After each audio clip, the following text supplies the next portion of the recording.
Hello everybody, welcome back to the channel. I'm with my friend Gil, and Gil, I met him, how long ago was it? June. In June, I met him back in June, and he's from Oregon, and then he's back in the Philippines now, and he's agreed to come on and talk to me, and I'm so happy to have you on my channel. So thanks for sitting down with me, Gil, I appreciate it. Thank you. So tell me a little bit about your background. Like you'd mentioned before that you were in the Navy? Yes. When was that? I joined the last day of the GI Bill in '76, January 31st. Okay. And I was still in high school. Still in high school, huh? So I took the buddy system. Me and a buddy actually went in right after we got out of high school. But they had a delayed 6-month delay there. But we got in on the old right. bill. Well, what was the benefits of that? They paid for your college. They helped you with home loans. Wow. The funny part is I never availed myself to any of it. Why not? I got into sales. I really didn't I didn't go to college, and just was successful in that regard. So I just never went on to college. And I met a woman that already had a home, and I was with her for many years. So I just never availed myself of the mortgage. How long were you in the Navy? 4 years. You know, I met a lot of guys that were former Navy guys. Some in for a long time, some for a short time, and it just seems to me from the guys I've met, they all seem to land on their feet and do well here. And I think that's true with all the military guys, because you guys that have been in the military, you've got discipline, a lot of them have been to other countries, and so you drop them off here and it's like they recon the area where they live. Next thing you know, they got a motorbike, they got a place to live, they're making friends, and they just seem to adjust very quickly, you know, the guys that have some kind of military background. And I found the same thing with police. They seem to do well too. Yeah, I bet. So what made you decide to come to the Philippines, and like what were you doing back in America? What was your profession? I had an industrial supply business. Okay, so you had your own company. Yes. I'd been in business for 20 years. I'd done it previous to that for 20 years before that for a large company. So I already had a template of how the business is run.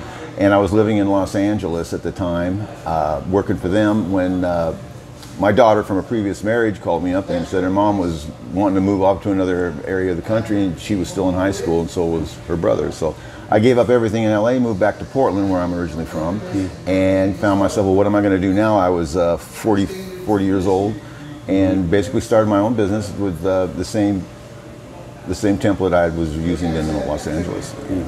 And so you mentioned you collect cars, huh? Yes. How many cars do you have right now? 2, but at a high point I had 6. So you still got your Corvette? Yes. And what's your plans for those? You just can't let them go? Or? Well, that was my parachute car in case things didn't work out here. I could go home and have something to jump into. Did you buy it new, or how long did you have it? No, I bought it just for something to do entertainment-wise about a year ago. I love cars, and I just wanted to feel good for a minute. I got a good buy on it and bought it, and never regretted it. But I left in such a hurry that I just took it up to my dad's widow's, essentially, and she had a pole barn, and so I put it in there, and it's still there. That's good.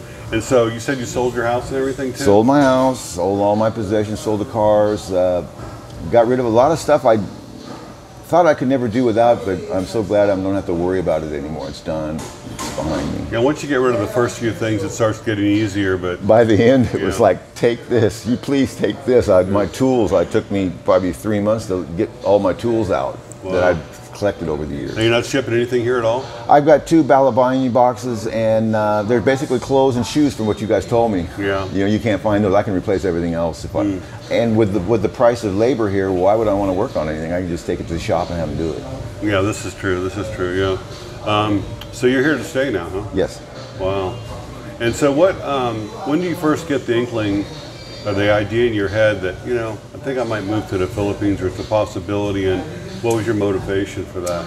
Well, COVID lockdown had occurred, and I'd been out of my relationship for probably about 3 years at that point, and I was just in a rut. I would go to work, come home at 5 o'clock in the evening, sit down, make myself something to eat, rub my kitty, watch a little TV, and go to sleep, and that was it.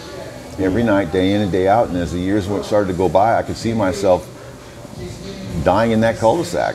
And I would refuse to go out that quietly. Basically, I'm an adventurous guy, and I watched some YouTubes and watched you and Old Dog and Geo and Sunshine Shoulders, watched all the guys and how they started out with virtually nothing and still made it. And so I thought, you know, I can do this. I can do this. And so the more I watched, the more I became interested in it. And so I came over here last June and tested the waters to make sure. How long were you here in June? Supposed to be for 3 weeks, but it took me 2 tries at the airport to get here because that was in the COVID lockdown and the health pass. What do they call it? Health pass. Yeah, I know. Yeah. Yeah, you had to upload your Vax cards. Well, that one day they had a glitch worldwide. That people couldn't upload the. I'm at the counter having a meltdown, and I couldn't upload it. And I thought I was something I was doing, and I was just going crazy because it was a $2,300 ticket, and I already had things set here that I'd paid for. So I had to turn around and do a short notice ticket that cost me $3,500. So I was into this trip over $5,000. Wow! For 2 weeks, I only now had the nearest trip was a week away, so I was down to 2 weeks when I met you back in June. So yeah, I was motivated. Very happy. Yeah, that's motivated. Wow. Did you fly business class? No. God, that's expensive. Yes, it was. And not only that, on my way home, I got a 10-hour layover in Manila and an overnighter in LAX. On top of it all, it was a trip from hell. See, when I flew here, I got the cheapest flight, you know, non-refundable coach, of course. And I paid like $600 for it. I hear about these prices, but that's so far away. That was before COVID. That was in 2017. They give now apparently right about 3 or 4 days before you're ready to take off, they send you a text saying you can upgrade or bid on an upgrade to business, and it would probably be about $500 or $600 addition to get to that. Now, that'd be worth it actually. Yeah. Almost. You know, if I had to do it again, I'd highly think about it. Yeah, I hate flying. And so this time, what was your experience like? Was Pretty good. Good. Pretty straightforward. I had a couple-hour layover in San Francisco and then onward. No, just a long flight. Now, when you arrived here, what was it like? Any problems getting into the country? No. No. None. Did they ask you for an onward ticket? Yes, I had one going off to Bangkok at the end of December. And so you're here now. You say you still do a little bit of work with your company, right? Yes, I've got my top customers are still going to just email me or call me or text message me. I'm still with Verizon. I'm going to keep that plan for 6 months and see how just keep my number and everything the way it was, so my customers don't have to do anything different because they just either call me or email me when they need something. Well, you can get. I've got Magic Jack, which I'm really happy with. I will talk to you after we're done with this interview about that. Yeah, I'm very happy. I used it, as a matter of fact, today I had to call Charles Schwab because they sent me an email the other day and said, well, you know, we see all this international activity on your account. Are you still living in America? And if you've changed your address or you're living outside the country, we'll have to close your account. That's correct. I tried to do Schwab like you guys are doing. And I've had financial advice that says go with Capital One 360. It's bank to bank, and there is no canceling you for being out of the country. I've got Capital One credit cards, but I don't have a bank account. It's called Capital One 360. I have to check that out. Check that out. But anyway, I called Schwab and said, you know, I still have that address, which is true. It's my mother's address, but it's still like, you know, my registered address. So they were fine with that. So it's all sorted. Yeah, I still have it. I use an address of my friend Bill's Dotson shop I was telling you about. Yeah. But eventually I'm going to have to find a way to have an actual, not a post office box, but a real address in America, because it does affect banking and credit cards and different things like that. It does. And at the worst possible, you know, I've tried to line up at least 3 options to get that money, with that being just one of them. That's a smart thing to do. Like you have like one bank and something, you say you lose your ATM card or whatever, you know, you can always go to your other bank and transfer money online. And then have something local as well. Yeah, I'll do that eventually. And so you've been here just a couple of days? Yeah, I got it in Monday. Monday. And how's it feel? Warm. Warm. It was about 39 degrees when I left Portland. And I get out of here, it's about 85 and muggy. So you got yourself a place to live. You got a girl that you've met like from before, you know, so that's all good. Yes. And, I imagine, you know, one thing I've talked to a lot of guys about that come here, like someone like you said, you were alone in your house, you know, coming home, working, going, eating and going to bed, you know, rinse, repeat the next day. And here, like, I think you'll find that you'll make friends really quickly. I've already made 2 friends in a week. Yeah. You know, I had met maybe 1 or 2 new friends in the last 5 years. Yeah. And nobody talks to each other in America. My neighbors, I live in a cul-de-sac full of families, basically, and I was the odd man out. I had the same problem. Yeah, same thing. I was a single guy living in a family neighborhood, and nobody talked to me. And after losing my family several years before that, it was really hard to hear the children playing and laughing and the partying and good times and the Christmas. I didn't want to be home at Christmas time this year. Oh, it's depressing. Very depressing. And I see how Christmas likes from the videos here that I want to be a part of it. Yeah, that's great. Two questions I've been asking all my people I interviewed lately. First one is, what's the worst thing that's ever happened to you your whole life? The worst thing you've ever had to go through? Losing my daughter. Losing your daughter? Oh, wow. I'm not losing her to death, but having her move away, and I haven't seen her it's been almost 3 years now. Oh, wow. And so you think you'll get to see her again? Absolutely. We're now in contact on the phone, and as soon as she's of an age, she'll be coming out. Okay. Now, do you think you'll be going back to America like once a year, twice a year, anything? Or I have an elderly mother that just got hurt, and I told her to hang on if she can. I'll go back next summer and probably liquidate some of my last possessions that I still have there, so that because after a year, I'll know for sure how I feel about it long term. Yeah, that's a wise decision, giving yourself a year to see how you really like it once what it's really like living here, being here permanently. And I will not go back to the U.S. though. I will try someplace else. It won't be going straight back to the U.S. It'll be maybe Mexico, Brazil. I don't know. I don't know what I would do, but I would definitely look into living somewhere else other than the U.S. I've seen it all, done it all. And what is it in particular? Is there certain things that have changed since in your lifetime that make you decide that you don't want to live in your own country? Because America's got so much to offer. It does, but it's a game for the young. I mean, once you turn 50, 55, it's like you're invisible. Yeah, that's essentially, true. You're invisible. Yeah. And it's fine if you have a partner you can go home to and interact with, but when you're alone, it's very difficult to keeping your life to anywhere near what it was like when I was younger. Yeah, you find your circle of friends gets smaller every year. And surprisingly enough, I found out who my real friends were. I know a core of friends that have been around me since grade school.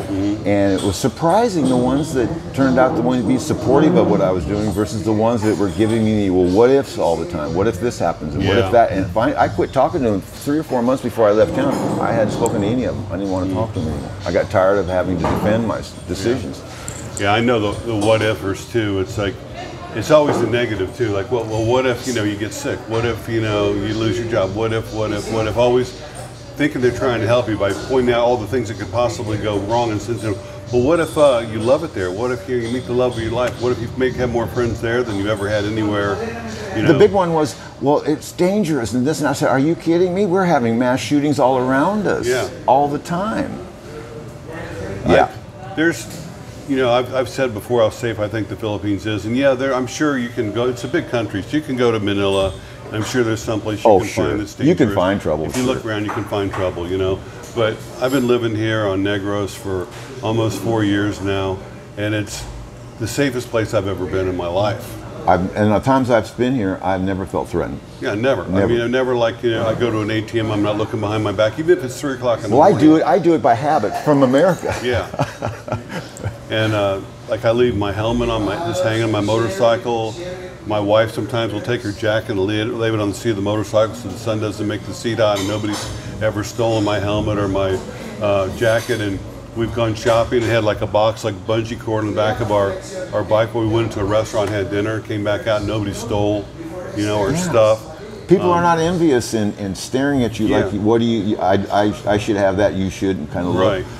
Yeah. It's just that's the material. There's no materialism where, like in America, you're bombarded with buy this, buy that advertising, and you start thinking, well, I need to get a new car because the new model came out. It'll make you feel better. Mine's 2 years old, or I got to get the new iPhone to make you feel better. And here it's like, I've just learned to be happy with what I've got. I don't need any more clothes. I don't need another motorcycle. I don't need a new watch or new anything. I'm content with what I got. If something breaks, then I replace it. But otherwise, I just keep what I've got. Yes. And I'm fine with that, Yes. And so the next question is, what's the best thing that ever happened to you? And you can't say like, my child being born, because everybody says that. Sure. So something else, like one of the most wonderful things that ever happened to your whole life.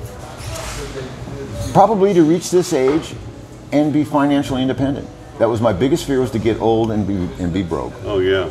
And so I guess it's a feeling I wake up with, of contentment that I did a good job, arrived safely. I'll put it that way. Unless I do something really stupid, I'll be able to never have to worry about how I'm going to pay the rent, how the lights, keep the lights on, and all the things that we all worry about doing. Yeah. You know, when you don't have to worry about that, it really gives you a sense of peace of mind, you know, and you can focus on other parts of your life and trying to survive. Enjoy, right. Instead of the basics, now you can enjoy and do what you really want to do rather than always looking to make some money. You've got options. But if you stayed back in America and kept, you know, your business was successful, you could have kept on doing that. But like you said, like it's like Groundhog Day. Every day's the same. Come home, hard day work, you know, watch I had TV, great toys, I had a beautiful home, but what does it mean when you're sitting there on Christmas Day by yourself? Oh, what does it really mean? Who cares? Yeah, nothing worse than Right. that. So, what are your plans for the future? Do you have anything that you want to focus on, or things you like to do, or? I've obviously got to find some new pastimes. I'm thinking about getting certified to dive. I can help you out there. Okay, thank you. And just travel, do a little traveling, island traveling. I don't know for sure if Dumaguete area is the absolute best for me. I'm a golfer. That's the biggest down thing about Dumaguete. There's really no golf courses that I've went to 3 of them, but they were subpar. There is one left for me to look at, so I can't say definitively that there's no place. But other than that, just some travel. I'd like to go to Europe for a trip through Europe once. I've never been over there. Oh wow, you'd love that. I'm sure I will. Yeah. And just enjoy life. That's great. That's great. Yeah, you'll find. I'm sure there's some place to play golf around here. You know, I'm not a golfer, so I don't really know. But as far as the diving, you know, my friend Justin, I'm sure you know who he is.